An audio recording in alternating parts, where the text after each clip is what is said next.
Okay तो chapter चल रहा था फंड्स फ्लो स्टेटमेंट और हमने लास्ट में क्वेश्चन भी करा था, क्वेश्चन नंबर 4, और उसमें हमने पूरी फंड्स फ्लो स्टेटमेंट बनाई थी।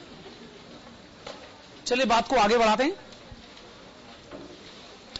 पेज नंबर 276,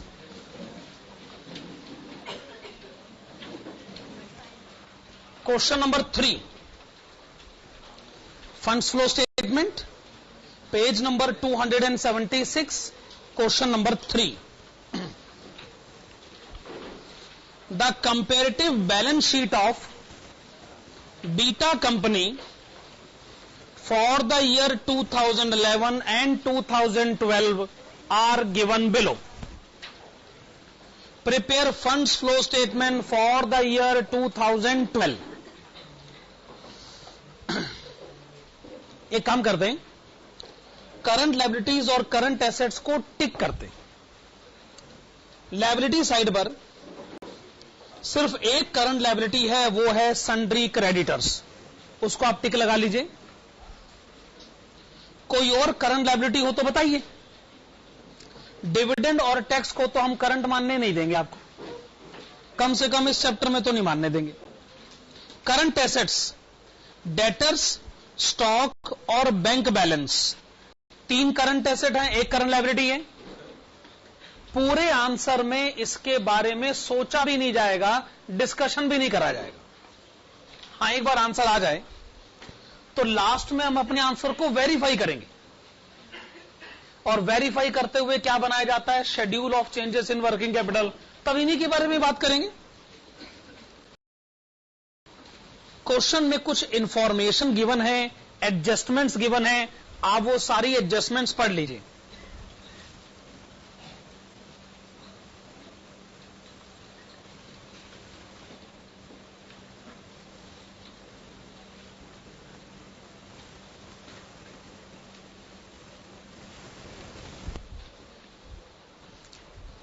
क्वेश्चन की सारी डिटेल्स पढ़ लीजिए।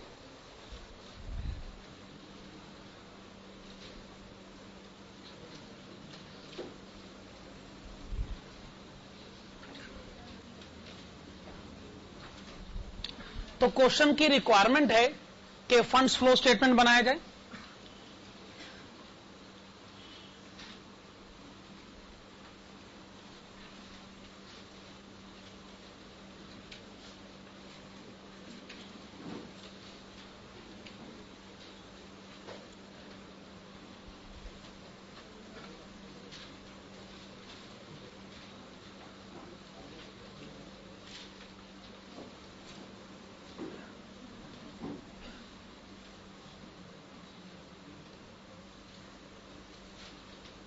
हाँ जी, सोर्सेस एंड एप्लीकेशंस। दूसरा काम आपको क्या करना चाहिए, आपको adjusted profit and loss account भी बना लेना चाहिए।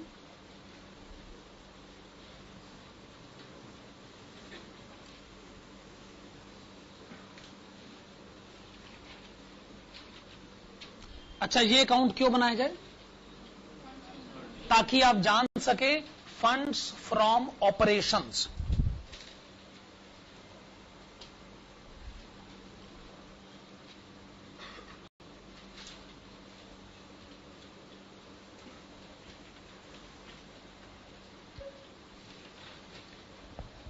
अच्छा, ये दो तो नेसेसरी है, funds flow statement and adjusted profit and loss account.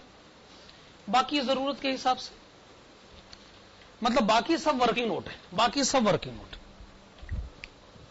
हाँ जी, तो आइए फिर शुरू करते हैं। आप देखिएगा लायबिलिटी साइड पर प्रॉफिट एंड लॉस अकाउंट का ओपनिंग बैलेंस कितना दे रखा है। ध्यान से देखिएगा कि आपको क्लोजिंग बैलेंस शीट पहले दे रखी है और ओपनिंग बैलेंस शीट बाद में दे रखी है।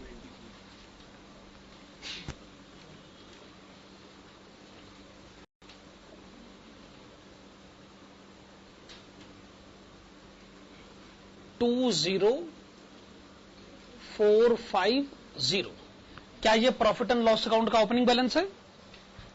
फिर आप बताएं प्रॉफिट एंड लॉस अकाउंट का क्लोजिंग बैलेंस 33,350। 450।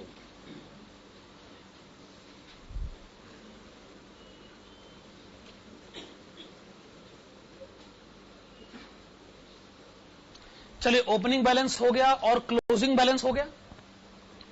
क्या मुझे बता सकते हैं इन दोनों का डिफरेंस कितना है? दोबारा से बोलिए। 13,000 13,000 रुपए, और वो 13,000 क्या है? Net profit of the year, इस साल का नेट प्रॉफिट। जरूर जब आप प्रॉफिट एंड लॉस अकाउंट बना रहे होंगे तो आपने क्रेडिट साइड पर XYZ और डेबिट साइड पर ABC और D लिखा होगा, और जरूर इस साल का नेट प्रॉफिट रहा होगा 13,000 रुपए, जो कि इन दोनों का डिफरेंस है। और जो इस साल आपने प्रॉफिट कमाया वो आपने प्रॉफिट एंड लॉस अकाउंट में भेजा, तभी तो ओपनिंग बैलेंस अगर इतना है तो क्लोजिंग बैलेंस इतना हो गया। तो एक तरीके से हमने डी से शुरुआत कर दी है। अगर कुछ एक्सपेंसेस गलत हो गए हैं, ए को छोड़कर बाकी सारे एक्सपेंसेस गलत हैं, उनको ठीक करना पड़ेगा डेबिट साइड पर लिखकर। एक्स को छोड़कर बाकी सारी इनकम गलत है, उसे ठीक करना होगा क्रेडिट साइड पर लिखकर। ये सारी बातें हम पहले से समझते हैं। चलिए आइए लायबिलिटी साइड से शुरुआत करते हैं। Share capital opening balance 3,60,000, closing balance 4 lakh. Opening 3,60,000, closing balance 4 lakh. इसका मतलब आपने शेयर इश्यू करें। शेयर क्यों इश्यू करें, या तो क्वेश्चन उसका रीजन बताए, नहीं तो हम मानेंगे कि शेयर आपने नॉर्मली जैसे इश्यू करे जाते हैं वैसे इश्यू करें हैं। एंट्री रही होगी bank account debit to share capital, जरूर इससे आपका वर्किंग कैपिटल बढ़ गया होगा। इश्यू ऑफ शेयर्स, कितना वर्किंग कैपिटल बढ़ गया होगा? ₹40,000। तो आपने लिखा इश्यू ऑफ शेयर्स और अमाउंट आपने रिकॉर्ड किया ₹40,000। ओके, बस यही एंट्री है इसकी। General reserve opening balance 10,000, closing balance 7,000। फिर से क्वेश्चन से पूछ लीजिए जनरल रिजर्व क्यों बढ़ गया। आज जनरल रिजर्व इसलिए बढ़ गया क्योंकि आपने जनरल रिजर्व में पैसा डाला है, तभी बढ़ गया। जनरल रिजर्व में अमाउंट आपने कहां से इंट्रोड्यूस करा होगा? जरूर जब इस साल प्रॉफिट एंड लॉस अकाउंट बन रहा होगा, तो जब ABCD नाम के खर्चे लिखे गए होंगे तो उसमें जनरल रिजर्व भी आपने लिख दिया होगा, तभी तो आखिर में D नाम का प्रॉफिट आया। क्या आप जनरल रिजर्व को जेन्युइन बिजनेस एक्सपेंडिचर मानते हैं? नो। तो चूंकि ये जेन्युइन बिजनेस एक्सपेंडिचर नहीं है तो हम इसकी करेक्शन एंट्री पास करेंगे। करेक्शन एंट्री के लिए आप adjusted profit and loss account, debit side पर लिखेगा 2 जनरल रिजर्व, कितना है रुपीस? 50,000। क्या ये पॉइंट वैलिड है? 50,000 रुपए।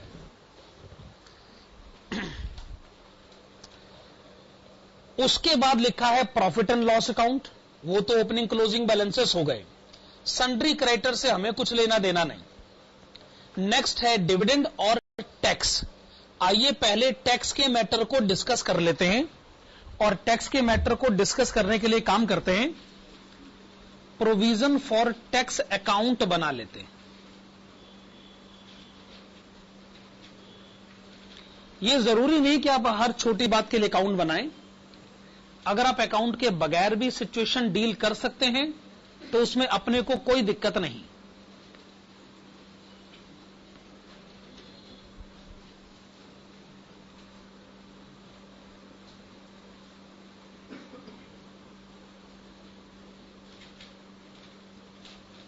बताइए, जब ये साल शुरू हुआ तो आपने गवर्नमेंट को टैक्स के कितने रुपए देने थे? ओपनिंग बैलेंस बताइएगा। 50,000 रुपए।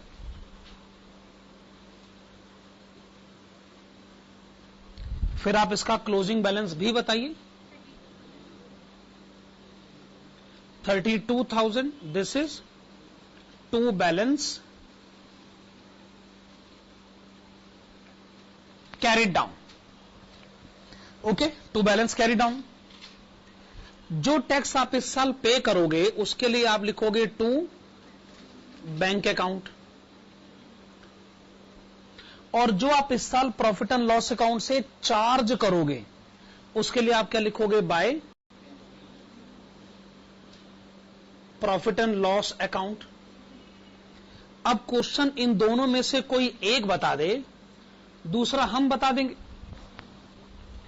क्वेश्चन कोई एक बता दे, नीचे एक जगह लिखा है income tax paid during the year 48,000,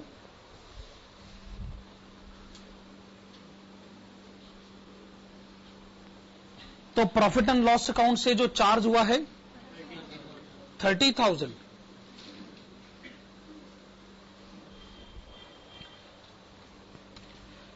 पिछले साल का टैक्स बनता तो 50,000 था, पर पता नहीं क्यों आपने पूरे 50,000 नहीं दिए। हमें क्या पता, नहीं दिए तो नहीं दिए। इस साल का खुद का टैक्स कितना बनता है, 30,000। अब आपने टैक्स कितना देना है, 32,000। 2,000 तो पुराना बचा हुआ है ना, 50,000 में से 48,000 दे दिए, 2,000 पुराने बचे हैं, 30,000 अब के बचे हैं, तो आपने टोटल देने हैं 32,000 रुपए। खैर, आप बताएं वर्किंग कैपिटल पर क्या असर पड़ रहा है। ये जो टैक्स आपने पे करा है इससे आपका वर्किंग कैपिटल कम हो जाना चाहिए।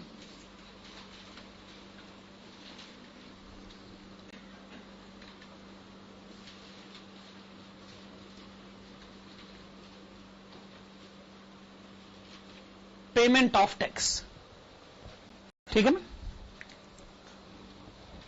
दूसरी बात, जब आप profit and loss account originally बना रहे थे तो क्या आपसे कोई गलती हुई थी, हुई तो सुधार लीजिए। गलती हुई थी, हमने जब ये लिखा by profit and loss account, इसका मतलब प्रॉफिट एंड लॉस अकाउंट की डेबिट साइड पे कहीं लिखा है टू प्रोविजन फॉर टैक्स। कितना लिखा है, 30,000। क्या प्रोविजन फॉर टैक्स को बिजनेस एक्सपेंडिचर मानते हैं? अगर नहीं मानते तो फिर आप इसकी करेक्शन एंट्री पास करिए, और इसकी करेक्शन एंट्री आपको डेबिट साइड पर लिखकर पास करनी पड़ेगी।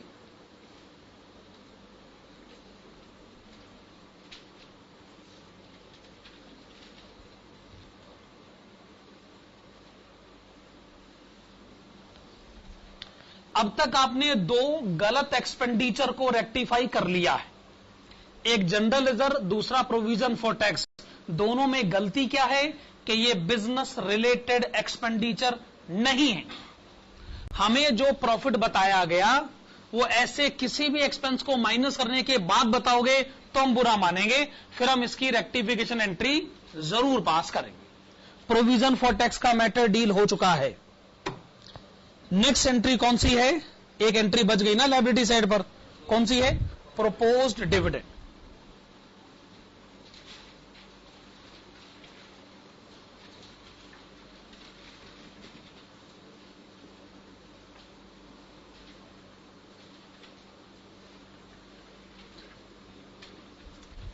हाँ जी, तो आपने लिखा प्रोपोज्ड डिविडेंड अकाउंट।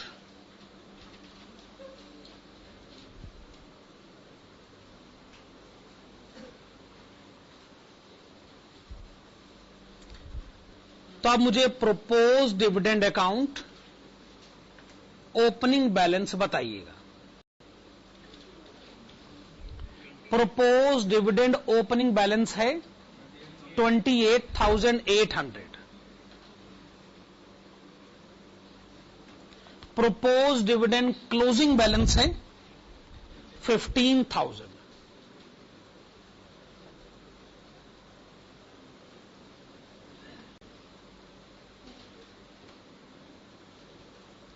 वही ओपनिंग क्लोजिंग बैलेंस रिकॉर्ड हो गए।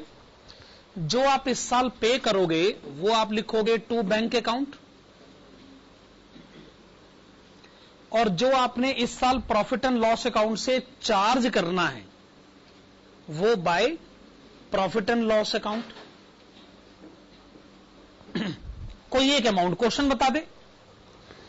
हमें बताया गया propose dividend declared during the year, declared during the year 12,000।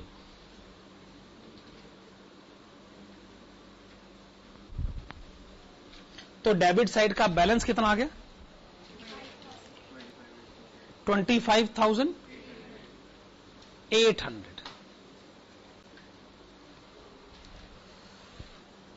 पुराना डिविडेंड आपने पे नहीं करा, 28,800 का आपने प्रॉमिस कर रखा था, आपने सिर्फ 25,800 पे करा है।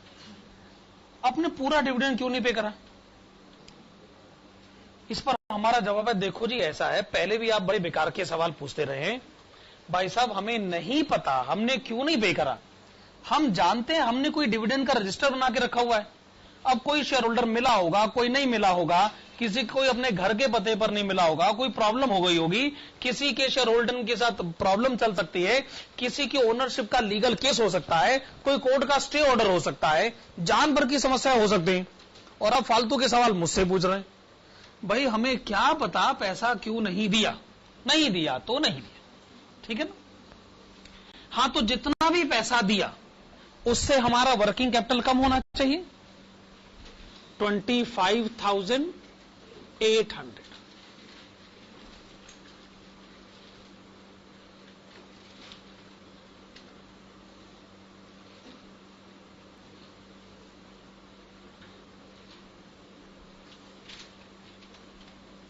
तो आपने लिखा प्रोपोज डिविडेंड पेड, जितना भी पेड है उससे बैंक बैलेंस कम हुआ है, वर्किंग कैपिटल कम हुआ है, और जो प्रॉफिट एंड लॉस अकाउंट से चार्ज हुआ है ये बिजनेस एक्सपेंडिचर नहीं है, हमें इसकी करेक्शन एंट्री पास करनी पड़ेगी।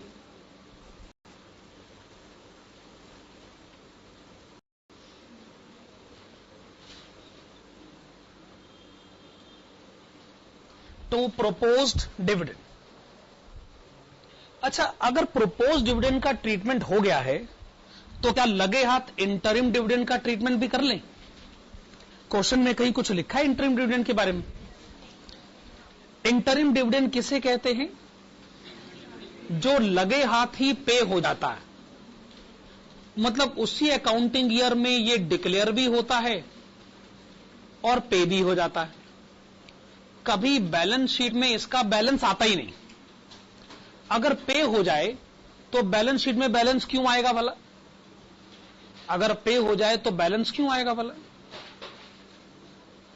तो ये तो तय है कि इसका कोई ओपनिंग क्लोजिंग बैलेंस होता ही नहीं। ये वो डिविडेंड है जो इस साल प्रॉफिट एंड लॉस अकाउंट से चार्ज होता है,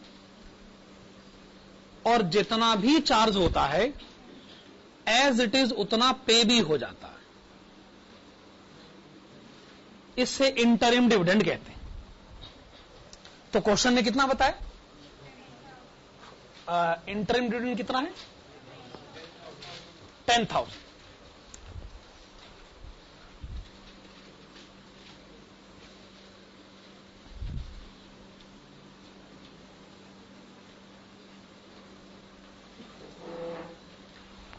तो आपने 10,000 की पेमेंट करी है,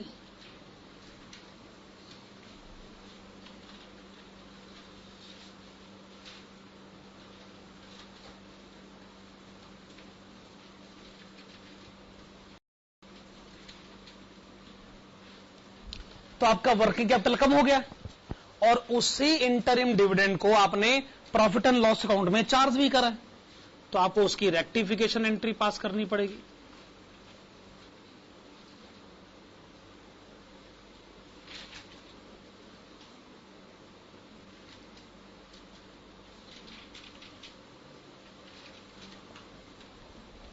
हां, तो ऐसा लगता है लायबिलिटी साइड को पूरी तरह डील किया जा चुका, लायबिलिटी साइड को पूरी तरह डील किया जा चुका ना।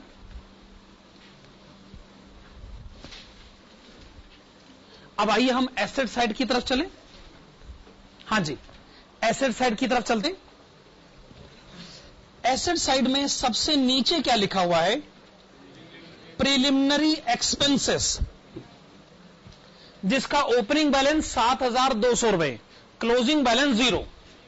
बताइए इसका क्या मतलब है? कि प्रिलिमिनरी एक्सपेंसेस को राइट ऑफ किया गया। कितना राइट ऑफ किया गया है? सारा का सारा। जरूर वो रिटर्न ऑफ की एंट्री जो है प्रॉफिट एंड लॉस अकाउंट की डेबिट साइड पर है, और वो एंट्री गलत है, वो एंट्री गलत है, तो इसका मतलब हमें करेक्शन एंट्री पास करनी पड़ेगी। तो लिखेगा to preliminary expenses return of amount है 7,200, 7,200 रुपए। फिर आप देखेंगे कि 3 करंट एसेट्स हैं, उनको तो भाई हम डील करते नहीं, फिर है इन्वेस्टमेंट, ओपनिंग बैलेंस 1 लाख रुपए, क्लोजिंग बैलेंस 50,000 रुपए। क्वेश्चन में कहीं कोई बात है इन्वेस्टमेंट के लिए? नहीं। इसका मतलब आपने इन्वेस्टमेंट बेची है, एंट्री है bank account debit to investment, इससे आपका बैंक बैलेंस बढ़ा है, यानी आपका वर्किंग कैपिटल बढ़ा है।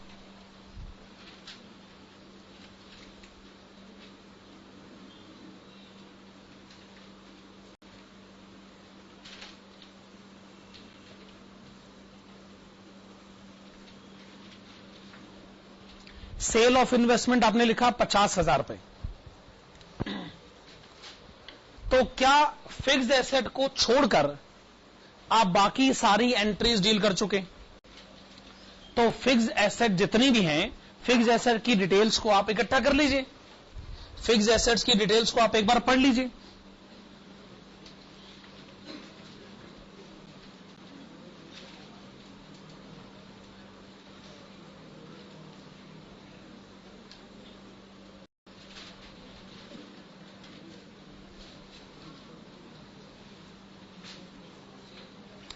हाँ, तो पहला account fixed assets account,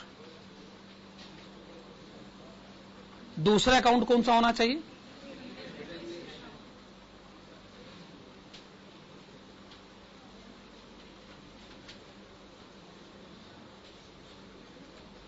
accumulated depreciation account.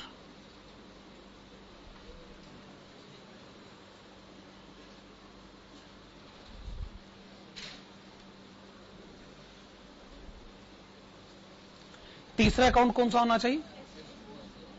Fixed asset disposal account. तीसरा अकाउंट आपने बनाया फिक्स्ड एसेट डिस्पोजल अकाउंट।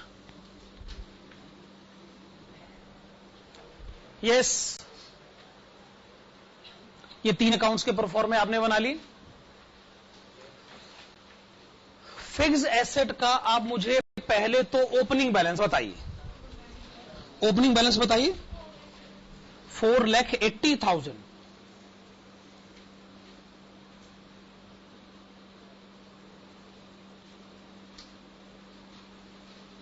आपने लिखा 4,80,000। फिर आप मुझे क्लोजिंग बैलेंस बताइए। 5,20,000। ओके, ओपनिंग बैलेंस हो गया, क्लोजिंग बैलेंस हो गया। एक्यूमुलेटेड डेप्रीसिएशन का ओपनिंग बैलेंस बताइए। 1,08,000।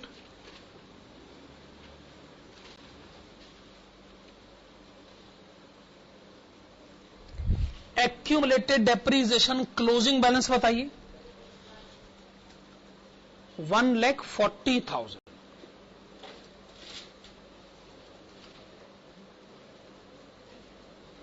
₹1,40,000। एडजस्टमेंट नंबर 1 क्या है?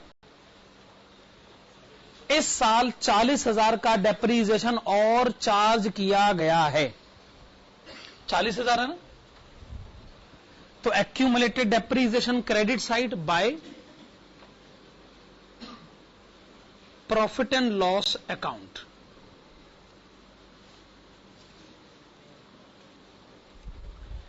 आपने लिखा by profit and loss account 40,000, bracket में लिखेगा depreciation during the year, depreciation during the year. ये डेप्रीसिएशन इस साल चार्ज किया गया।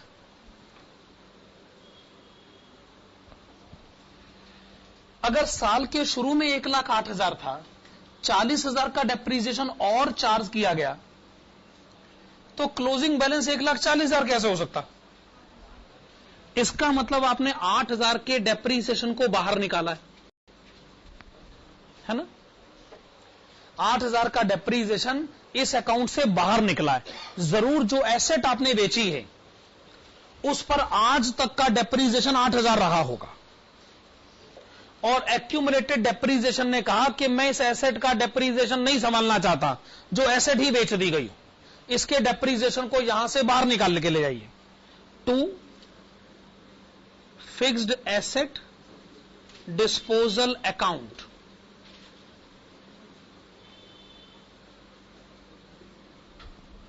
अकॉर्डिंगली ये एंट्री डिस्पोजल अकाउंट की क्रेडिट साइड पर आ जानी चाहिए। By accumulated depreciation account, the amount is rupees 8,000, 8,000 रुपए। ये जो बात मैं कह रहा था ये पॉइंट नंबर 2 में कंफर्म हो गया। वो कहते हैं कि पुरानी मशीन है जो कभी 9,000 की खरीदी गई थी, जिस पर आज तक डेप्रीसिएशन 8,000 था, हमने उसे 3,000 में बेचा, तो वो डेप्रीसिएशन एक्यूमुलेटेड डेप्रीसिएशन से डिस्पोजल अकाउंट में आ गया। वो हमने कभी 9,000 की खरीदी थी, तो फिक्स्ड एसेट अकाउंट क्या कहेगा कि फिर आप इसको यहां से बाहर निकाल कर ले जाइए। Bye fixed asset disposal account 9,000। हम उस एसेट को अपने अकाउंट में रखना ही नहीं चाहते जो बेच दी गई, ठीक है। अब डेबिट साइड पर बैलेंस आ जाएगा। इसका एक ही मतलब हो सकता है कि आपने फिक्स एसेट खरीदी है,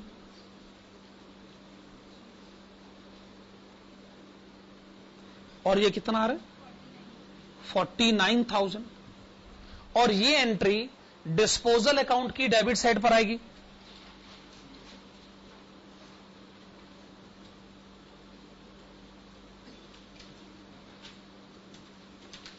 टू फिक्स्ड एसेट्स अकाउंट ₹9,000।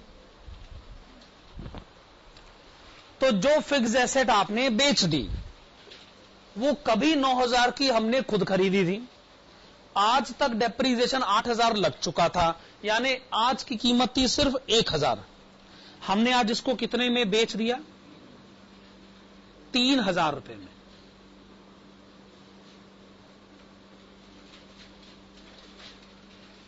तो बेचकर हमें प्रॉफिट कितना हो गया 2,000 रुपए। To profit and loss account, bracket में प्रॉफिट ऑन सेल,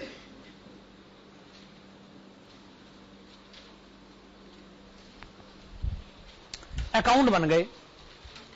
आइए ये देख ले कि वर्किंग कैपिटल पे कितना असर पड़ रहा है। जब आप कहते हैं कि आपने फिक्स एसेट बेच दी, पैसे आ गए, तो वर्किंग कैपिटल बढ़ गया, तो वर्किंग कैपिटल को बढ़ा लीजिए।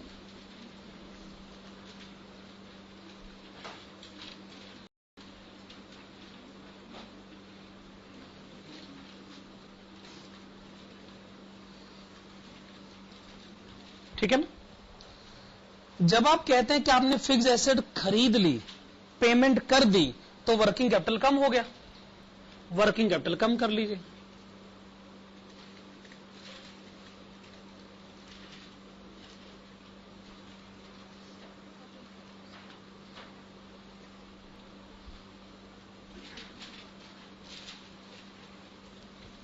वर्किंग कैपिटल के मैटर्स डिस्कस हो गए।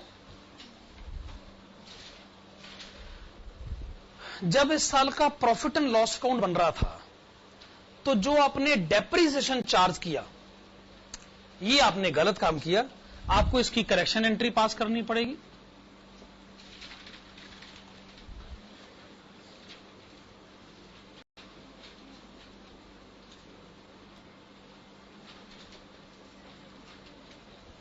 ठीक है ना।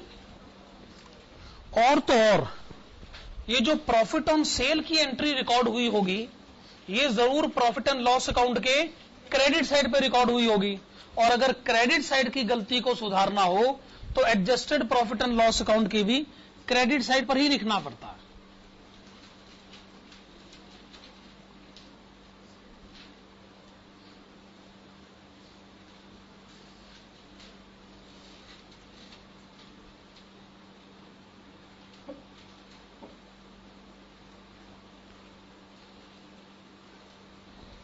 क्या कहते हैं?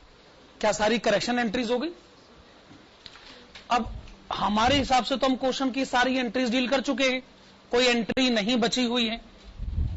अब जो भी यहां क्रेडिट साइड पे बैलेंस आएगा, हम उसको क्या नाम देंगे? By funds from operations.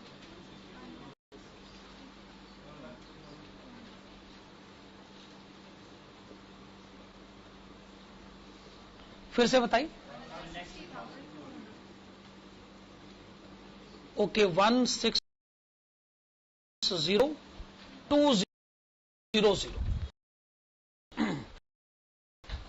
160,200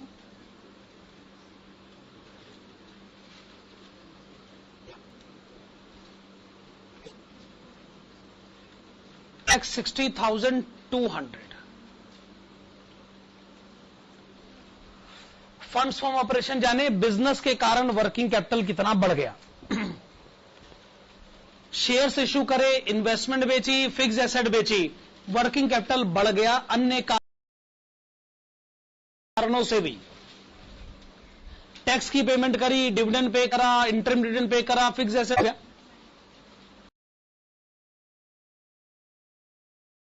ऐसा लगता है वर्किंग कैपिटल बड़ा ज्यादा है और घटा कम है। क्या इस तरफ बैलेंस आ रहा है? कितना बैलेंस आ रहा है? 120,400 बैलेंस आया इस तरफ, 120,400 इस तरफ बैलेंस आए तो उसे हम क्या कहते हैं? Net increase in working capital.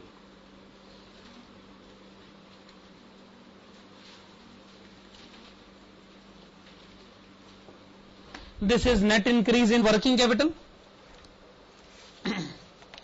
Okay, point valid. लिखेगा वेरिफिकेशन।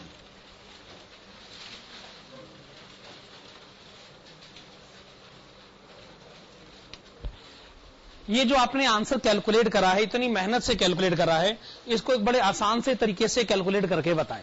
वेरिफिकेशन का मतलब यही है।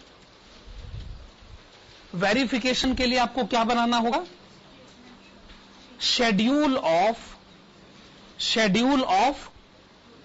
Changes in working capital.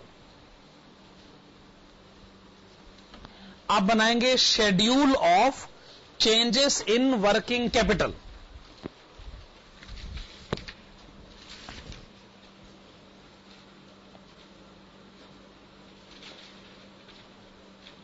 क्या प्रोसीजर है? पर्टिकुलर्स, ओपनिंग बैलेंस यानी 31 दिसंबर 2011, क्लोजिंग बैलेंस 31 दिसंबर 2012। उसके बाद वर्किंग कैपिटल, और वर्किंग कैपिटल में दो मैटर्स पर डिस्कशन होगा कि वर्किंग कैपिटल कितना इंक्रीज हुआ है और कितना डिक्रीज हुआ है।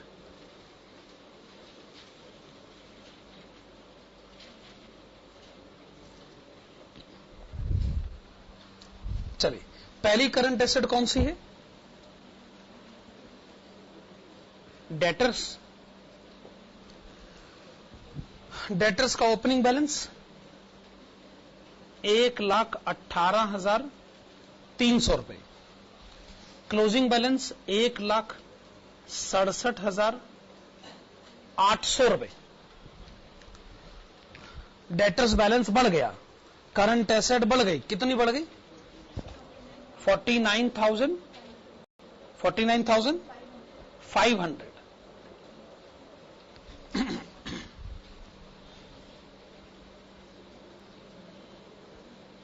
ओके, स्टॉक का opening balance 55,600।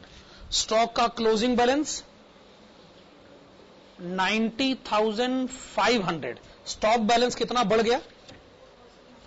34,900। 34,900।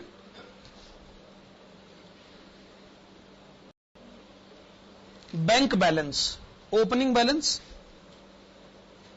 47,000 500, sorry 49,800, closing balance 47,500, bank balance कम हो गया, कितना कम हो गया? 2,300। फिर आप लिखना चाहेंगे क्रेडिटर्स। क्रेडिटर्स का ओपनिंग बैलेंस बताइए, 233,650।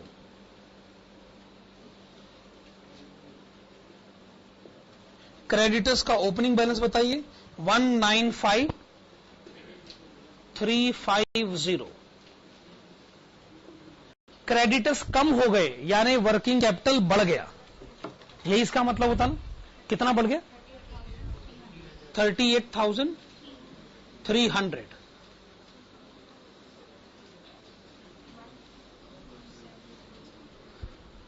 दोबारा बोली, 122,700। ये प्लस साइड का टोटल है 122,700, और ये इंक्रीज का टोटल है, फिर डिक्रीज का टोटल 2,300।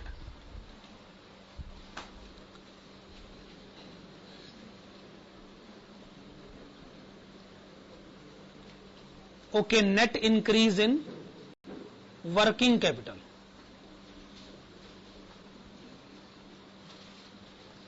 इन दोनों का डिफरेंस पता कर लेते हैं।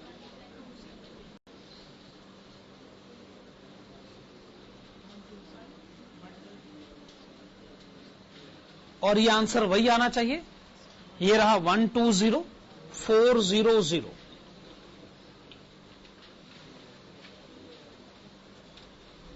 ओके, आपने बताया 120,400।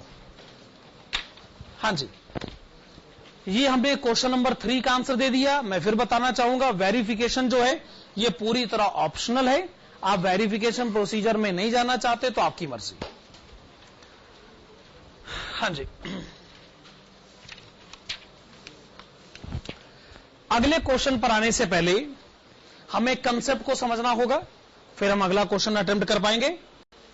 तो आइए उसके लिए हम हेडिंग डालें। हेडिंग है कंसेप्ट ऑफ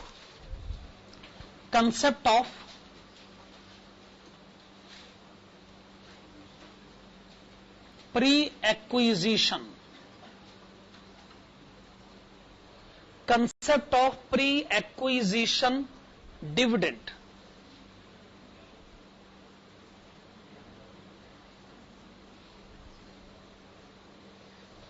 पहले से पढ़ रखे आप लोगों ने? प्री एक्विजिशन डिविडेंड नहीं पढ़ा तो कोई बात नहीं, पढ़ा है तो भी कोई बात नहीं, देख लेंगे क्या पहले पढ़ रखा है। नहीं पढ़ा तो फिर तो कंपेयर करने का सवाल ही पैदा नहीं होता। हेडिंग है concept of pre acquisition dividend. लिखेगा एग्जाम्पल, हेडिंग डालेगा एग्जाम्पल। कंसेप्ट को समझने के लिए एग्जाम्पल दिया जाए तो सबसे अच्छी बात है। लिखेगा example, following information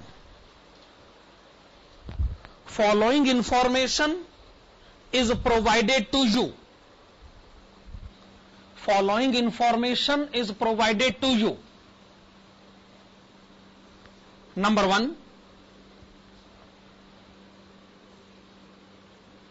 1, shares of rupees 1 lakh, shares of rupees 1 lakh are purchased during the year. Shares of rupees 1 lakh are purchased during the year. Okay, number 1, shares of rupees 1 lakh are purchased during the year. Number 2, dividend of rupees 15,000. Dividend of rupees 15,000 is received during the year. Dividend of rupees 15,000 is received during the year. Lakh रुपए के share खरीदे, 15,000 का dividend मिला। And number 3, dividend of rupees 15,000 includes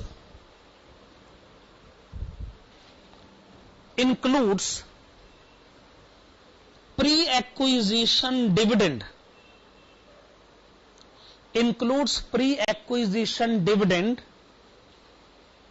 of rupees 4,000, 4,000 रुपए। जो 15,000 का dividend मिला उसमें 4,000 का प्री एक्विजिशन डिविडेंड है। फिर लिखेगा रिकॉर्ड नेसेसरी जर्नल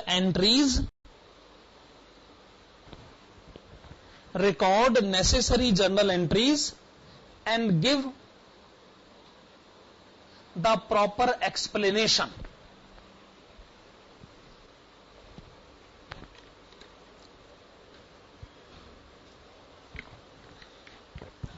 आप मेरा मकसद तो समझ ही रहे हैं कि मैं क्या कहना चाहता हूं, कि हम basically pre acquisition dividend per discussion करना चाहते हैं, नेसेसरी जर्नल एंट्रीज और प्रॉपर एक्सप्लेनेशन देना चाहते हैं।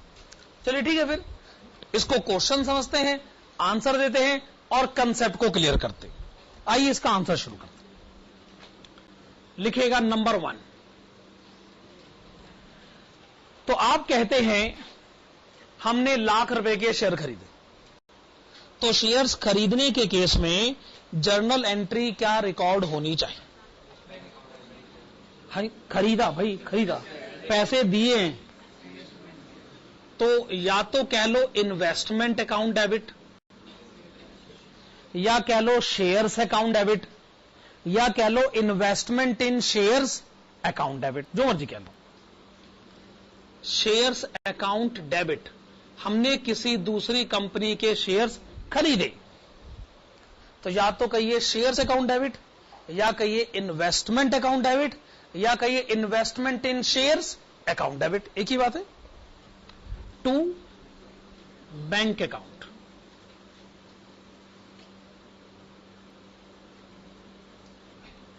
तो शेयर्स आपने खरीदे हैं ₹1,00,000 के,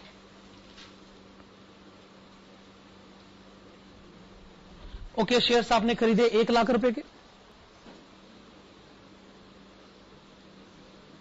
नंबर 2,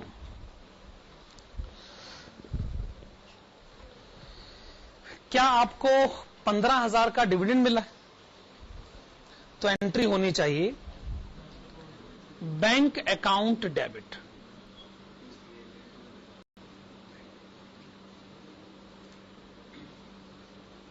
$15,000।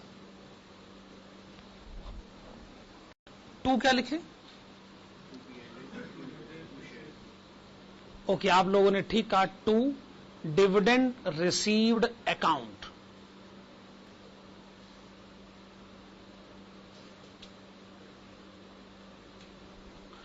डिविडेंड रिसीव्ड अकाउंट 15,000 रुपए। ओके, आप कहते हैं 15,000 मिले, किस बात के मिले? डिविडेंड रिसीव करा जी, इसी बात के मिले, तो एंट्री हो गई bank account debit to dividend received account. तीसरी entry, dividend received account debit,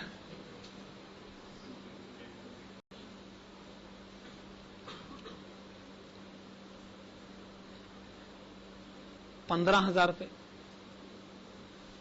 2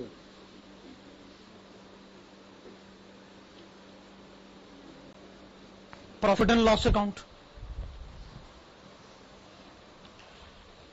आप लिखोगे 2 प्रॉफिट एंड लॉस अकाउंट, तभी तो प्रॉफिट एंड लॉस अकाउंट की क्रेडिट साइड पर एंट्री आएगी। अब इनकम है तो प्रॉफिट एंड लॉस अकाउंट की डेबिट साइड पर एंट्री आनी भी चाहिए। क्या ये बात सही है? तो इसलिए 2 प्रॉफिट एंड लॉस अकाउंट हमें लिखना ही था। कितना लिखना? 11,000 रुपए।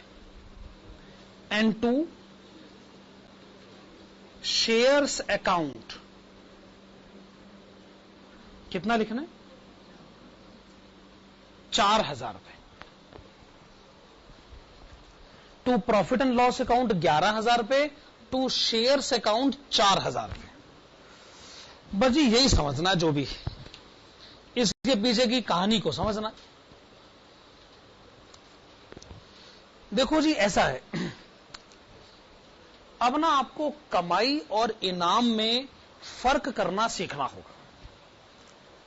कमाई और इनाम दो अलग अलग बातें होती, हम इसको कैसे फर्क करेंगे, कैसे डिफरेंशिएशन होगा, इसके लॉजिक को जरा समझते हैं।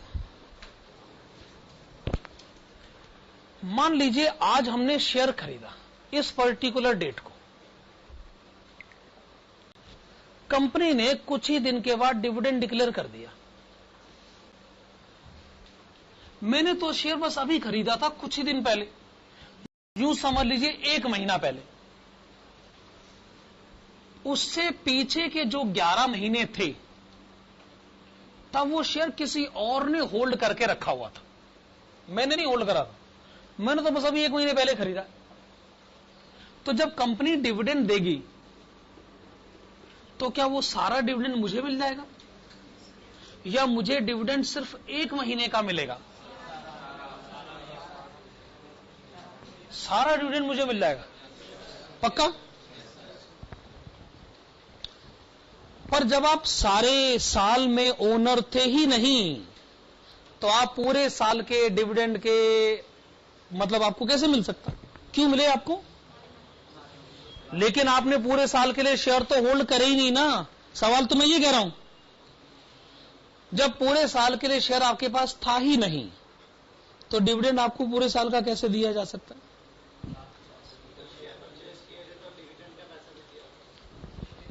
अच्छा, मतलब मुझे वैसे मालूम नहीं है कि अगर मैं बाजार से शेयर खरीदता हूं तो क्या इस मुद्दे पर कभी सेलर परचेजर की बात होती भी है कि नहीं होती? क्या ये इंप्लाइड मान लिया जाता है? देखिए ऐसा है, मान लीजिए मेरी इस बात में दम है, फिर तो कंपनी कहेगी जी आप हमारे लिए क्या परेशानी क्रिएट कर रहे हैं। फिर तो आप हमसे यह भी जानना चाहोगे कि पिछले 12 महीने के दौरान किस आदमी ने शेयर कितने दिनों के लिए होल्ड किया था। और अगर मान लो शेयर हर रोज खरीदा गया, बेचा गया, तो क्या हम डिविडेंड के 365 टुकड़े करेंगे और हर एक को हिस्से में एक एक टुकड़े का डिविडेंड उसके घर भिजवाएंगे? समझा करो, ग्राउंड रियलिटी को समझो, ऐसे नहीं होता। हम ऐसा नहीं कर सकते। हम इतनी बात जानते हैं, जो हमारे रजिस्टर में ओनर लिखा हुआ है, हम उससे कुछ नहीं पूछेंगे कि आप कितने दिनों से इसके ओनर हैं। हम कहेंगे आज आप इसके ओनर है ना, चलिए सारा डिविडेंड आपका, बाकी आपकी अपनी प्रॉब्लम है और जिसने आपको शेयर बेचे थे ये उसकी प्रॉब्लम है, हमें उससे कुछ लेना देना नहीं। यही होता है। इसका मतलब यह बात तय है कि आपको ओनर बनने से पहले के पीरियड का भी डिविडेंड मिल सकता है, क्वाइट पॉसिबल। ओनर बनने के बाद आपको डिविडेंड मिले वो तो होता ही है, पर ओनर बनने से पहले के पीरियड का डिविडेंड मिलने के भी पूरे चांसेस हैं कि नहीं? भाई अगर मैं कोई एसेट खरीदूं तो जिस दिन मैं एसेट खरीदूं उसके बाद मैं कुछ कमाऊं, ये तो बात समझ में आती है। पर ये कैसे हो सकता है कि एसेट खरीदने से पहले भी मैं कुछ कमा लूं? अगर मैंने आज एक प्रॉपर्टी खरीदी तो मैं आज इसको किराए पे देना शुरू कर देता हूं तो रेंट मिलेगा आज से। पर क्या आज से पीछे के पीरियड का रेंट भी मुझे मिल सकता? नहीं मिल सकता ना, वो तो बात ही गलत है ना। लेकिन मान लो ऐसा है, मतलब ओनर बनने के बाद अगर मुझे कुछ मिलता है तो मेरी कमाई है, पर ओनर बनने से पहले के पीरियड का अगर मुझे कुछ मिलता है तो वो मेरी कमाई नहीं होती है, वो मेरे लिए इनाम होती है। इनाम मिला मेरे को। कमाई उसे कहते हैं जो ओनर बनने के बाद के पीरियड की होती है, अंग्रेजी में कहेंगे पोस्ट एक्विजिशन पीरियड। और जो प्री एक्विजिशन पीरियड है, जब मैं ओनर था ही नहीं फिर भी मुझे कुछ मिल गया, तो ये तो मेरे लिए इनाम हुआ कि नहीं हुआ? प्रॉफिट एंड लॉस अकाउंट कहता है कि देखो भाई हम कमाई तो लिख सकते, इनाम नहीं लिख सकते, इसलिए पोस्ट एक्विजिशन पीरियड की इनकम तो लिखने को वो राजी हो गए, लेकिन प्री एक्विजिशन पीरियड की इनकम वो लिखने को राजी नहीं हुए। फिर दूसरा सवाल ये उठता है जी, प्री एक्विजिशन पीरियड के लिए शेयर्स को क्यों क्रेडिट कर दिया? तो इसका लॉजिक सुनिए। अगर आप बाजार से कोई एसेट 100 रुपए की खरीदो और दुकानदार आपको कहे कि अच्छा 100 रुपए की एसेट खरीदोगे ना तो मैं आपको 10 रुपए की टॉफी मुफ्त में दूंगा। अब बताओ मैंने सामान कितने का खरीदा? कितने का खरीदा? 90 रुपए का। 100 की तो मैंने पेमेंट करी, 10 की तो मुझे टॉफी भी मिल गई। इफेक्टिवली बताओ सामान मैंने कितने का खरीदा? 90 रुपए का। तो भाई मैंने लाख रुपए के शेयर खरीदे, ये आपको दिखता है, पर मैं जानता हूं ऐसा नहीं है। मैं जानता हूं ऐसा नहीं। शेयर्स खरीदने के कारण मुझे 4000 रुपए का इनाम मिला। तो बताओ मुझे शेयर्स कितने के पड़ गए? तो शेयर्स डेबिट करा लाख रुपए से, क्रेडिट करा 4000 से, तो मुझे शेयर्स पड़ गए 96,000 के। तो अगर आपको 15,000 का डिविडेंड मिल रहा है तो आप यूं कहिए, 15,000 को यूं कहिए कि अरे वो जो शेयर लाख के खरीदे थे ना, वो लाख के नहीं खरीदे, वो 96,000 के खरीदे। 4,000 से तो शेयर की कीमत कम कर दो, बाकी 11,000 को अपनी कमाई कहो और कमाई को प्रॉफिट एंड लॉस अकाउंट में जाने दो। ठीक है ना? तय समझ, ये बात तय हो गई। कमाई प्रॉफिट एंड लॉस अकाउंट में जाती है, इनाम प्रॉफिट एंड लॉस अकाउंट में नहीं आएगा। हां, इनाम की वजह से क्या होगा कि जो आपने शेयर्स खरीदे थे, इन्वेस्टमेंट खरीदी थी, उसको कम करके सोच लिया जाएगा। ठीक है ना? चलो लिखो इस बात को।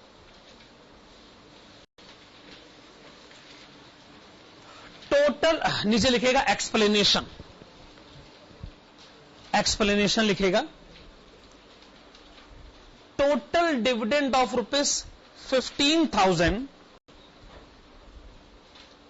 Total dividend of ₹15,000 can be divided into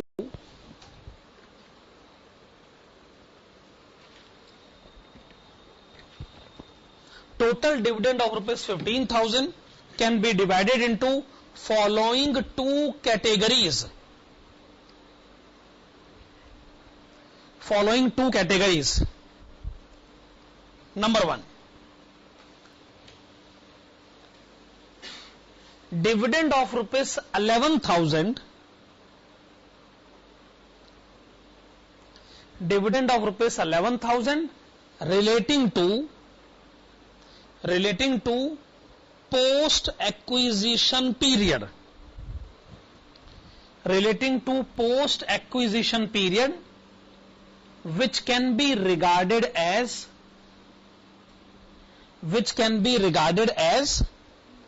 income, income inverted commas में लिखेगा, which can be regarded as income. Okay, post acquisition period का डिविडेंड जिसे हम इनकम कह सकते हैं।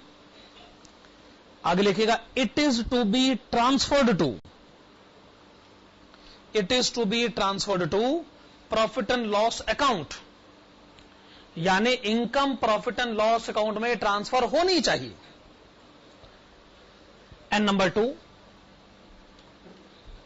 Dividend of ₹4,000, dividend of ₹4,000 relating to pre-acquisition period,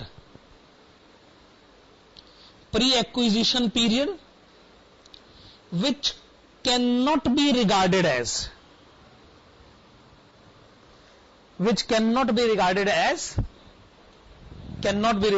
income, income inverted commas में, which cannot be regarded as income, और इसे इनकम नहीं माना जा सकता, full stop. However, it may be regarded as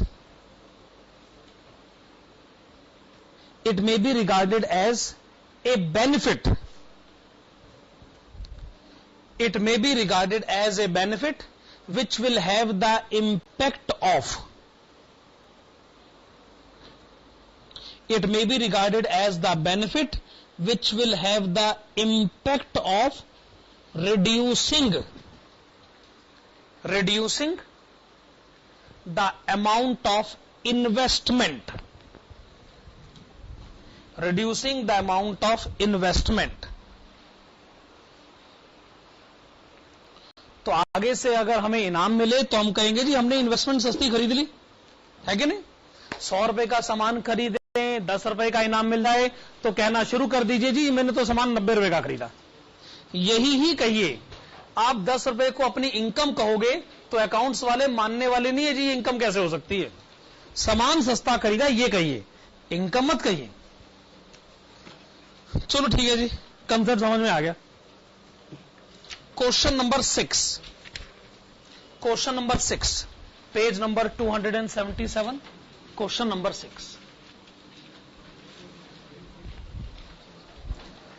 आप देखिएगा इस क्वेश्चन में आपको पहले लायबिलिटीज और बाद में एसेट्स की डिटेल्स गिवन है। 2010 और 2011 की डिटेल्स गिवन है, बड़ी सारी डिटेल्स गिवन है। फिर नेक्स्ट पेज पे जो एडिशनल इंफॉर्मेशन है उसमें number 1, in 2011 rupees 18,000 depreciation has been written off from plant account and no depreciation has been charged on land and building. Number 2, a piece of land has been sold out and profit on sale being transferred to capital reserve. There is no other entry in the capital reserve account. Number 3, plant was sold for rupees 12,000, WDV rupees 15,000. Rupees 2,100 dividend has been received, but it includes rupees 600 as pre-acquisition dividend और interim dividend भी है 10,000 रुपए। ठीक है, तो सबसे पहले funds flow statement बनाया जाए।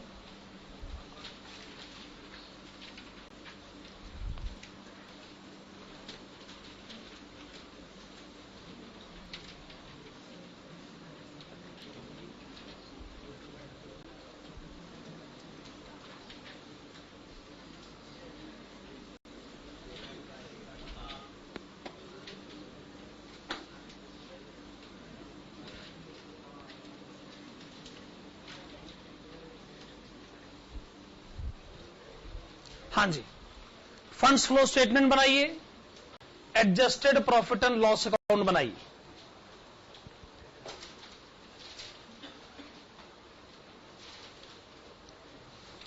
बाकी वर्किंग नोट्स जरूरत के हिसाब से बना लिए जाएंगे।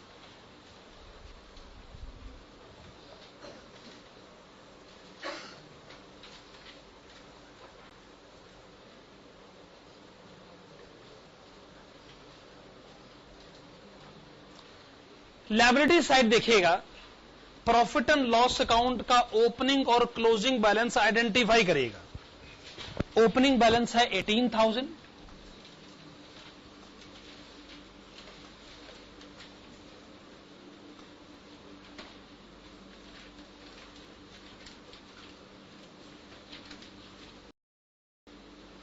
अच्छा क्लोजिंग बैलेंस है 27,000।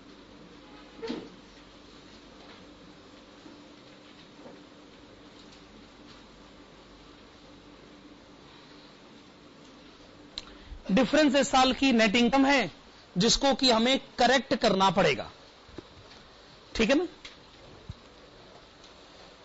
तो आइए फिर शुरू करते हैं, लायबिलिटी साइड से ही शुरू करें।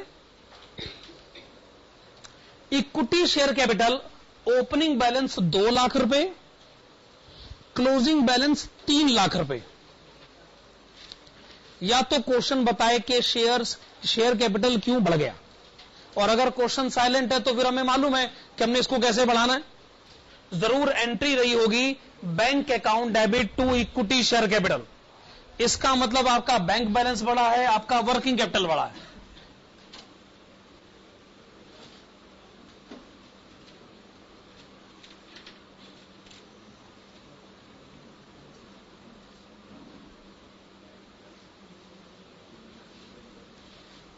तो आपने इक्विटी शेयर इश्यू करे हैं और आपका वर्किंग कैपिटल कितना बढ़ गया है?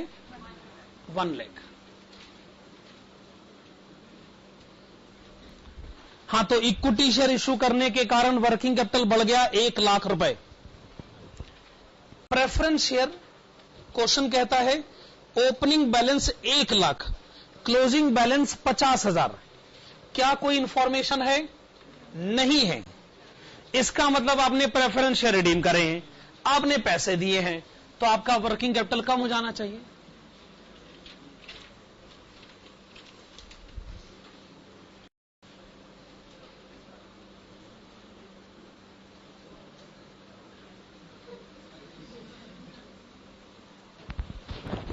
Redemption of preference shares.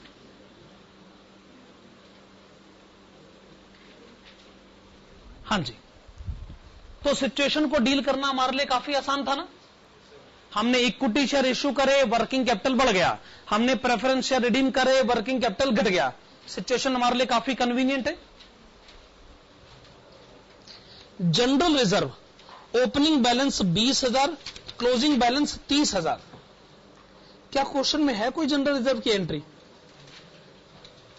नहीं, कोई एंट्री नहीं। इसका मतलब जनरल रिजर्व बढ़ गया। एक ही रीजन से बढ़ सकता है कि वो प्रॉफिट एंड लॉस अकाउंट से, यस प्लीज, एक ही रीजन से बढ़ सकता है कि वो प्रॉफिट एंड लॉस अकाउंट से चार्ज करा गया। प्रॉफिट एंड लॉस अकाउंट की डेबिट साइड पर अगर कोई एंट्री गलत है तो उसको ठीक करने के लिए आपको adjusted profit and loss account की डेबिट साइड पर लिखना पड़ेगा।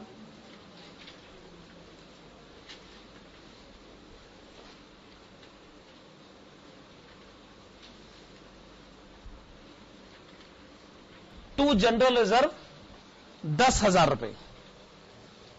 क्या ये बात सही? नेक्स्ट एंट्री कौन सी है? Capital reserve. ढूंढिए कोई एडजस्टमेंट होगी कैपिटल रिजर्व के कंटेक्स्ट में, और जो एडजस्टमेंट है वो खाली कैपिटल रिजर्व की नहीं है, वो लैंड के कंटेक्स्ट में भी है, लैंड एंड बिल्डिंग के कंटेक्स्ट में भी है। एडजस्टमेंट नंबर 2 पढ़िए, कैपिटल रिजर्व के लिए भी पढ़िए और लैंड एंड बिल्डिंग के लिए भी पढ़िए।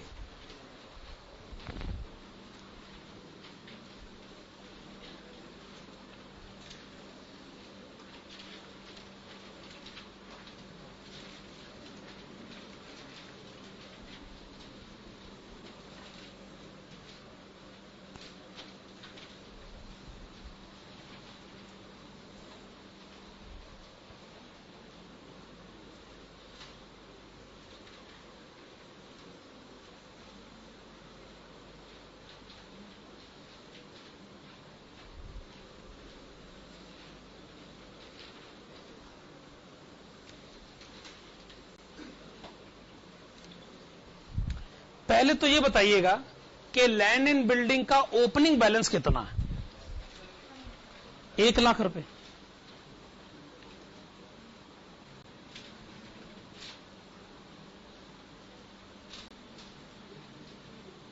फिर आप मुझे इसका क्लोजिंग बैलेंस बताइए। 75,000।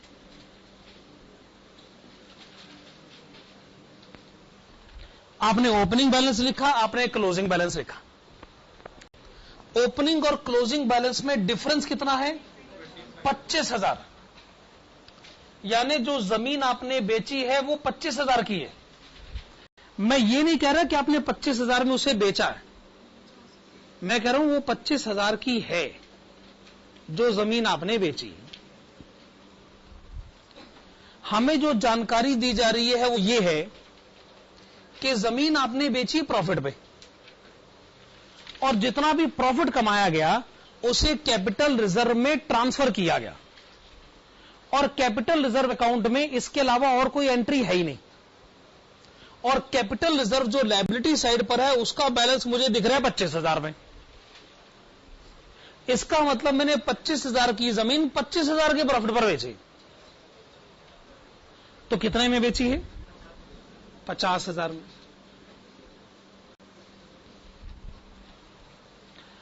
और जो 25,000 का मुझे प्रॉफिट हुआ है, अगर क्वेश्चन मुझको न बताता तो मैं पक्का का प्रॉफिट को प्रॉफिट एंड लॉस अकाउंट की क्रेडिट साइड पे ट्रांसफर कर देता। पर क्वेश्चन कहता है नहीं, आप ऐसा मत करें। जो भी प्रॉफिट आपने कमाया है आप उसे कैपिटल रिजर्व अकाउंट में ट्रांसफर करें।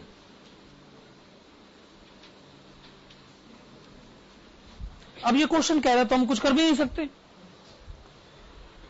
तो लैंड एंड बिल्डिंग अकाउंट तो बन गया। अब ये एंट्री कैपिटल रिजर्व की क्रेडिट साइड पर पहुंच गई by land and building account.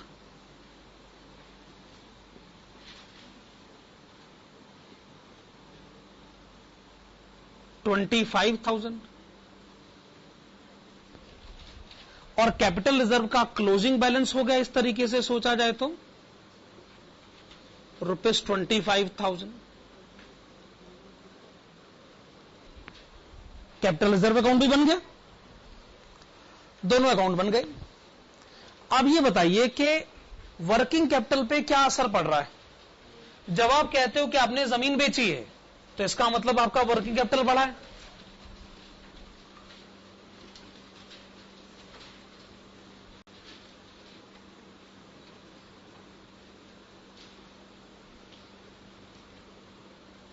ठीक है ना।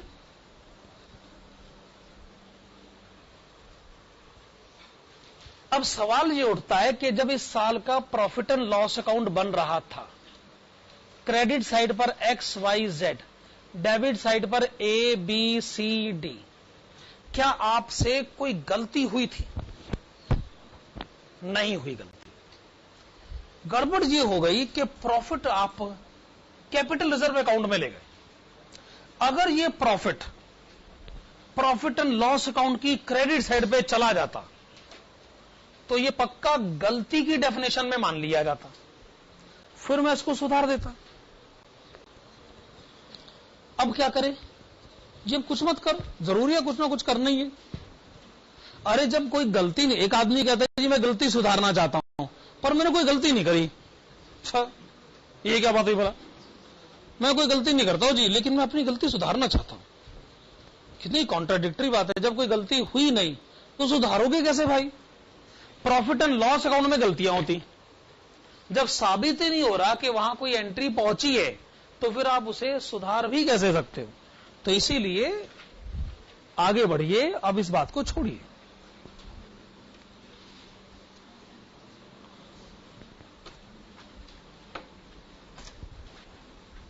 चलिए आगे बढ़े फिर। हाँ जी, तो लायबिलिटी साइड पर हम थे। कैपिटल रिजर्व के बाद क्वेश्चन में लिखा है प्रॉफिट एंड लॉस अकाउंट, वो तो डील हो गया जी। फिर क्या लिखा हुआ है? Propose dividend. क्या लिखा हुआ है? Propose dividend. चलिए आइए, प्रोपोज्ड डिविडेंड अकाउंट बना लेते हैं।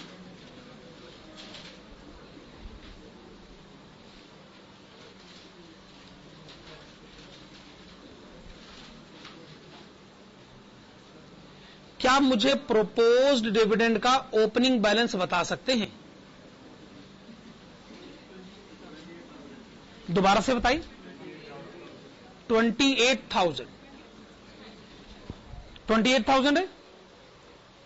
फिर आप मुझे प्रोपोज्ड डिविडेंड का क्लोजिंग बैलेंस भी बता दीजिए। दोबारा से बताइए। 39,000। ओके, आपने बताया 39,000। जो डिविडेंड आप इस साल पे करोगे वो तो होना चाहिए टू बैंक अकाउंट, और जो इस साल प्रॉफिट एंड लॉस अकाउंट से चार्ज करोगे वो होना चाहिए by profit and loss account. ठीक है ना। इसमें से कोई एक अमाउंट क्वेश्चन बताए, दूसरा हम पता कर लेंगे। क्वेश्चन ने कुछ भी नहीं बताया, है ना। हमने कहा ये तो और आसान बात होगी हमारे लिए, फिर तो मामला और आसान हो गया। ये जो पिछले साल का डिविडेंड है जो कि प्रपोज्ड था, हम उसे इस साल पे कर देते। जब हमने पिछले साल शेयर होल्डर्स को कोई वादा किया था तो वो वादा जरूर हम इस साल पूरा कर देंगे। तो पुराना वादा पूरा किया, इस और नया वादा और कर दिया, है ना, और जो नया वादा करा उसके बारे में कहा जी वो तो फिर अगले साल पूरा करेंगे ना, 39,000।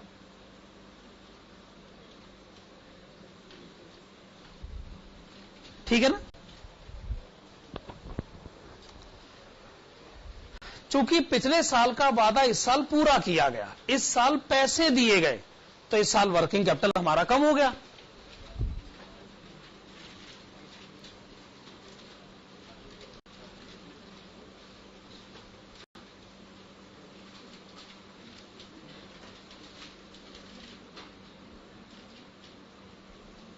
proposed dividend paid 28,000,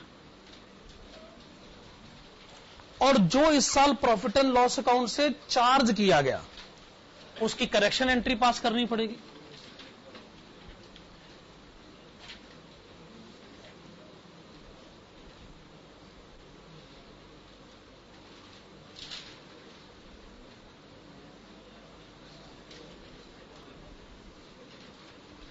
$39,000।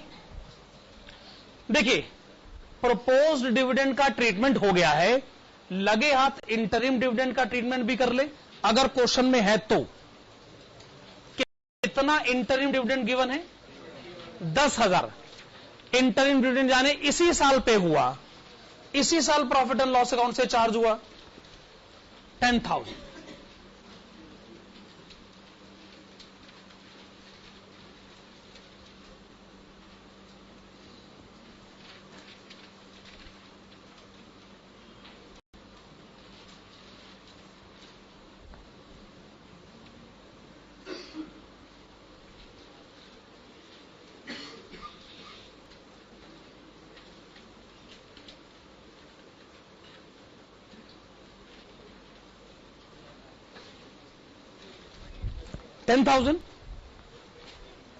ओके, यहां तक सब ठीक है। आगे बढ़ते हैं, लायबिलिटी साइड पर रहिएगा। सन्ड्री क्रेडिटर्स छोड़ दीजिए इसको, क्योंकि ये करंट लायबिलिटी है। बिल्स पेएबल भी छोड़ दीजिए, लायबिलिटीज फॉर एक्सपेंसेस भी छोड़ दीजिए। फिर है प्रोविजन फॉर टैक्स।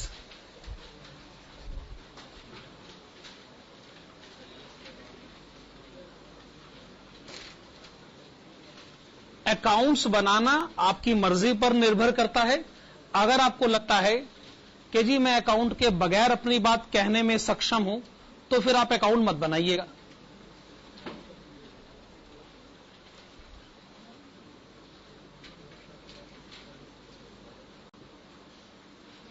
तो साल के शुरू में आपने गवर्नमेंट को टैक्स के कितने रुपए देने थे? 28,000 रुपए।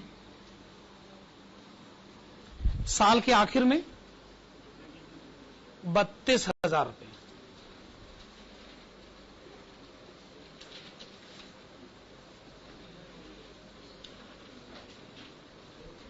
जो टैक्स इस साल देना है टू बैंक अकाउंट, और जो प्रॉफिट एंड लॉस अकाउंट से चार्ज किया गया है by profit and loss account. कोई एक क्वेश्चन बताए, क्वेश्चन कहता हम एक भी नहीं बताते, है कि नहीं? तो ठीक है, फिर तो और आसान काम है हमारे लिए। पिछले साल का टैक्स इस साल पे करते हैं, फिर और क्या। पिछले साल का 28,000 का टैक्स बनता था, पे कर देते, और इस साल का प्रॉफिट एंड लॉस अकाउंट से चार्ज कर लेते हैं।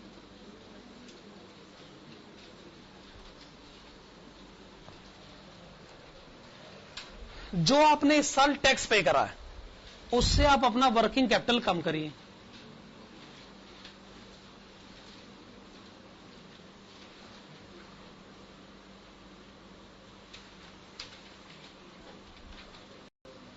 पेमेंट ऑफ टैक्स 28,000, और जो प्रॉफिट एंड लॉस अकाउंट से चार्ज किया गया है उसकी आप करेक्शन एंट्री रिकॉर्ड करिए।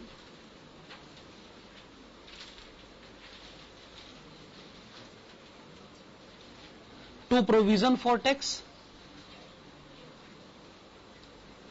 32,000। ठीक है। अब मैं ये कह सकता हूं कि लायबिलिटी साइड को हमने पूरी तरह डील कर लिया।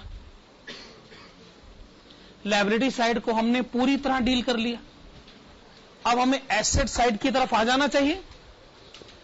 एसेट में भी एक एंट्री तो हो गई है, लैंड एंड बिल्डिंग को तो हमने डील कर लिया है। अच्छा, एसेट साइड पर गुडविल लिखा हुआ है, ओपनिंग बैलेंस 50,000, क्लोजिंग बैलेंस 40,000। या तो आपने गुडविल बेची है या फिर आपने गुडविल को राइट ऑफ किया, दो ही बातें हो सकती हैं। क्वेश्चन में तो कुछ नहीं लिखा हुआ। मेरे ख्याल से गुडविल को राइट ऑफ किया गया है, यह बात शायद ज्यादा लॉजिकल है। तो अगर गुडविल राइट ऑफ करी गई है तो वो entry profit and loss account में रिकॉर्ड करी गई होगी, वो एंट्री गलत है, तो उसकी करेक्शन एंट्री पास कर देते हैं।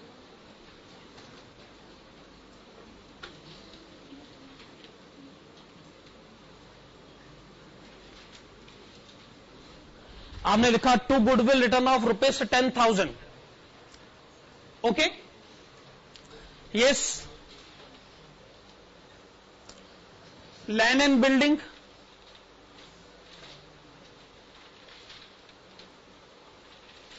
लैंड एंड बिल्डिंग के बाद क्वेश्चन में प्लांट की कुछ डिटेल्स है, और आप देखिएगा कि वो एडजस्टमेंट नंबर 1 और एडजस्टमेंट नंबर 3 जो है वो प्लांट के कंटेक्स्ट में ही है, और इस क्वेश्चन में कोई एक्यूमुलेटेड एप्रिसिएशन अकाउंट नहीं है, जो कि पहले हमने 2 क्वेश्चन में बनाया जरूर है, पर कम से कम इस क्वेश्चन में नहीं है।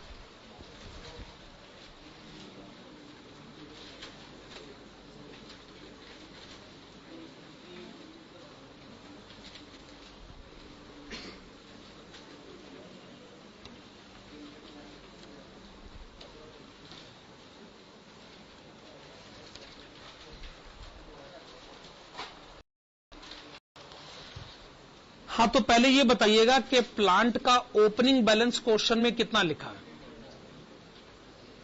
कितना लिखा है?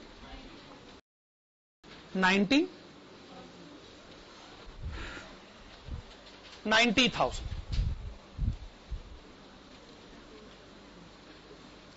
अच्छा, क्लोजिंग बैलेंस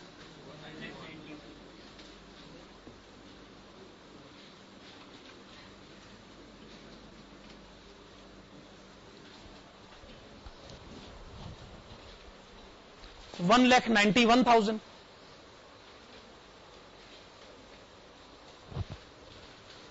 हाँ, तो एडजस्टमेंट नंबर 1 में लिखा है, एडजस्टमेंट नंबर 1 में लिखा है कि इस साल डेप्रीसिएशन चार्ज किया जाए ₹18,000। तो आप क्रेडिट साइड पे लिखेगा by profit and loss account, और ब्रैकेट में लिखेगा डेप्रीसिएशन अमाउंट आप रिकॉर्ड करिएगा ₹18,000।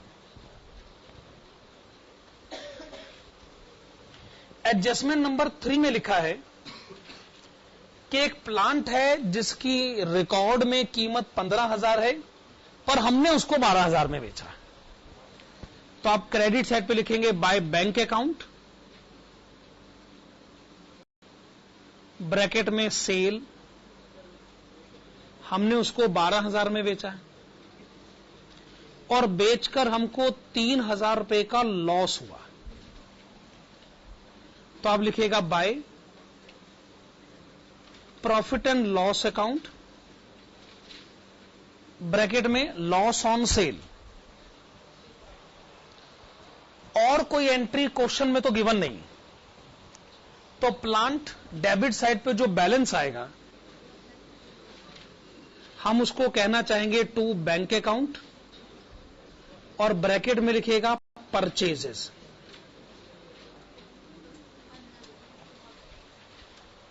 कितना अमाउंट लिखा जाए? 1,34,000।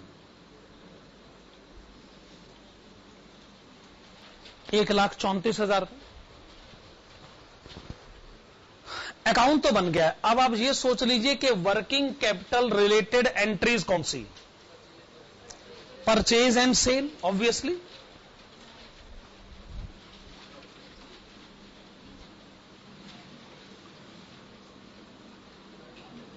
Cell of plant ₹12,000,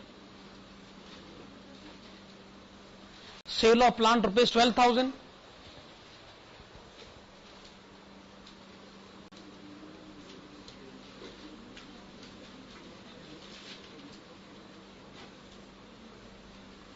purchase of plant 1,34,000।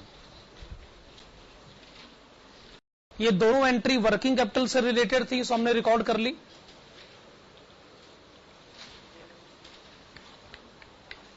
अब अगर प्रॉफिट एंड लॉस अकाउंट में कोई गलतियां हुई हैं तो उनको सुधार भी लेते।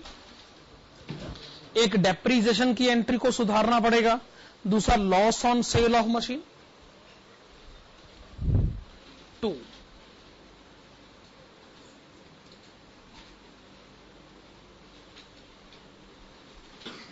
डेप्रीसिएशन ऑन प्लांट ₹18,000,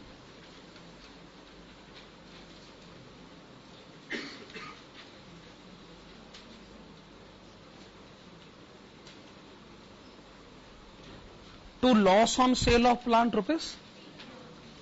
₹3,000, 3,000 रुपए।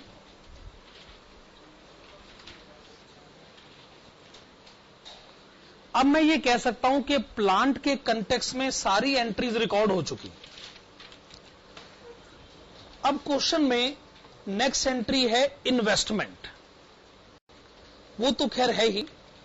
नेक्स्ट पेज पर आप देखेंगे कि debtors, stock, bills receivable, cash in hand, cash at bank, सब करंट एसेट।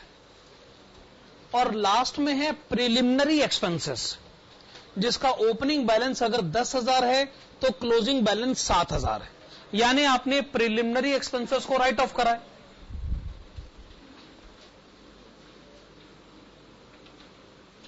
तो आपने प्रिलिमिनरी एक्सपेंसेस को कितना राइट ऑफ करा, तो उसकी करेक्शन एंट्री आपको रिकॉर्ड करनी पड़ेगी। प्रिलिमिनरी एक्सपेंसेस को आपने जितना राइट ऑफ किया है उसकी करेक्शन एंट्री आपको रिकॉर्ड करनी होगी। मेरे ख्याल से अब रह गया सिर्फ इन्वेस्टमेंट, और इन्वेस्टमेंट के कंटेक्स्ट में एडजस्टमेंट नंबर 4 रह गया। सिर्फ इन्वेस्टमेंट और उस कंटेक्स्ट में एडजस्टमेंट नंबर 4। हां, तो एडजस्टमेंट नंबर 4 और इन्वेस्टमेंट अकाउंट बनाया जाए।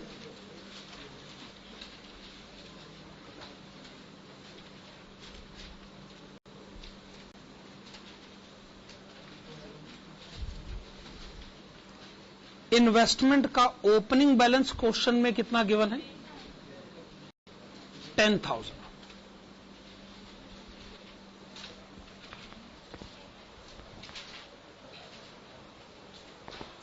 इन्वेस्टमेंट का ओपनिंग बैलेंस कितना गिवन है? ₹10,000। क्लोजिंग बैलेंस कितना गिवन है? 35,000।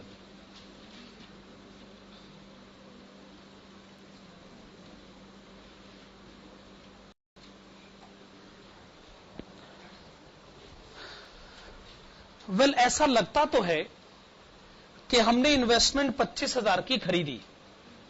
अगर 10,000 का 35,000 हो गया है तो ऐसा लगता तो है कि हमने इन्वेस्टमेंट 25,000 की खरीदी। लेकिन एक बार अगर एडजस्टमेंट नंबर 4 पढ़ ली जाए तो हम कुछ फाइनली अपनी बात कह सकें।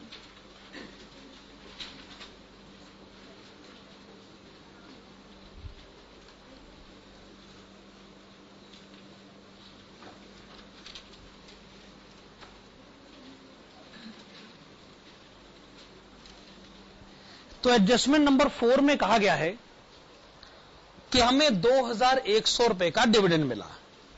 ऑब्वियसली एंट्री रही होगी bank account debit to dividend received, यानी dividend received account credit side by bank account 2,100 रुपए। क्वेश्चन कहता है जी इसमें 600 रुपए को आप प्री एक्विजिशन डिविडेंड मानिए, 600 रुपए को आप इनाम मान लीजिए, यानी आप इसको कमाई नहीं मान सकते। इसका मतलब कमाई तो प्रॉफिट एंड लॉस अकाउंट में ट्रांसफर करनी पड़ती। 2100 में से 600 को हम कमाई नहीं मान सकते, तो कमाई हम कितनी मान सकते हैं? 1,500 रुपए। रहा सवाल 600 रुपए का, तो ये इनकम तो हो नहीं सकती, पर ये इनाम जरूर हो सकता है। तो आप लिखेंगे to investment account.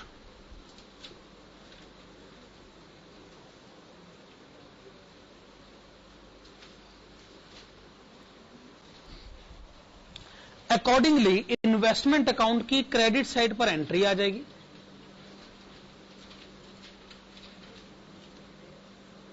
Bye dividend received account 600 रुपए। अब क्या होगा कि डेबिट साइड पे इन्वेस्टमेंट में परचेज की एंट्री आ जाएगी।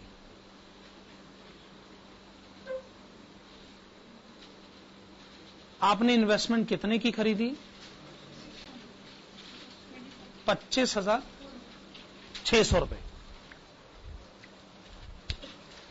तो आप सही कह रहे थे, इन्वेस्टमेंट आपने 25,000 की खरीदी, या यूं कहें तो आपको 25,000 की पड़ गई। शुरू में तो आपने 25,600 दिए थे, पर आपको 600 का इनाम मिल गया। मैंने 25,600 की पेमेंट करी, 600 का मुझे इनाम मिल गया, तो मुझे कितने की पड़ गई? 25,000। अल्टीमेट कंक्लूजन तो वही है ना, 25,600 की पेमेंट करी, 600 का इनाम मिल गया, तो मुझे 25,000 की पड़ गई। मेरे ख्याल से अल्टीमेट कंक्लूजन तो वही। खैर, वर्किंग कैपिटल से रिलेटेड एंट्रीज ढूंढी। जब आप कहते हैं कि आपको डिविडेंड मिला, इसका मतलब आप कहना चाहते हैं कि आपका वर्किंग कैपिटल बढ़ गया।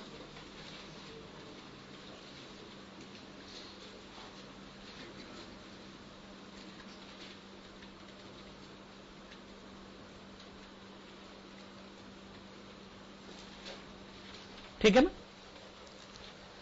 जब आप कहते हैं इन्वेस्टमेंट आपने खरीदी, तो आपने 25,600 की पेमेंट करी।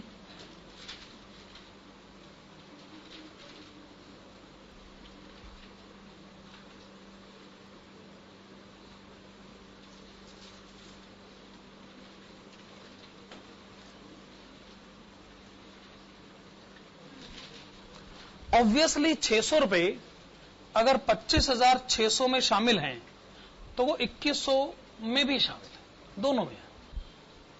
खैर, प्रॉफिट एंड लॉस अकाउंट में क्या आपसे कोई गलती हुई थी? आपने ये entry profit and loss account की क्रेडिट साइड पे ट्रांसफर करी। देखो जी, डिविडेंड मिलना बिजनेस इनकम नहीं कहा जा सकता, तो जी हम तो इसकी करेक्शन एंट्री पास करेंगे।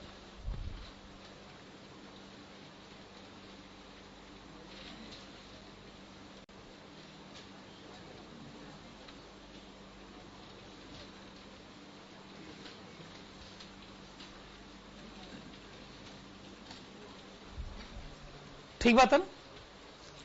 अब ऐसा लग रहा है कि हमने सारी एंट्रीज रिकॉर्ड कर ली।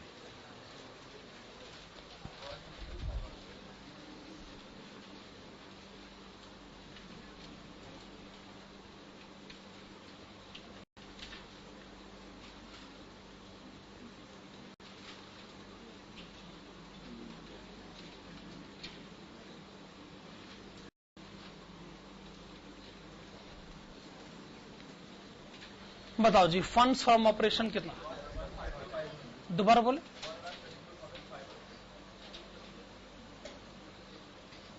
Okay, 1,32,500।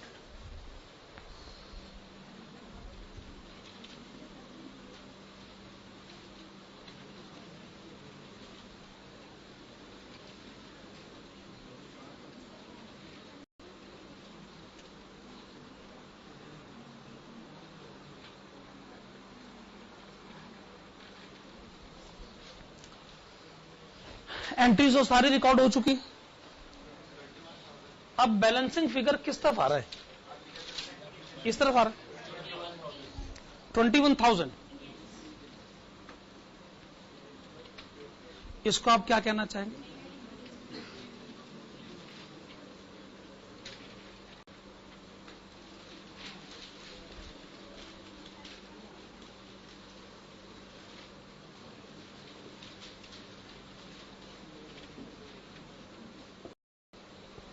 Net increase in working capital. अब इस आंसर को वेरीफाई कैसे करा जाए, कैसे करा जाए, उसके लिए हम बनाएंगे schedule of changes in working capital. आपने बना ली, मिल गया आपका आंसर।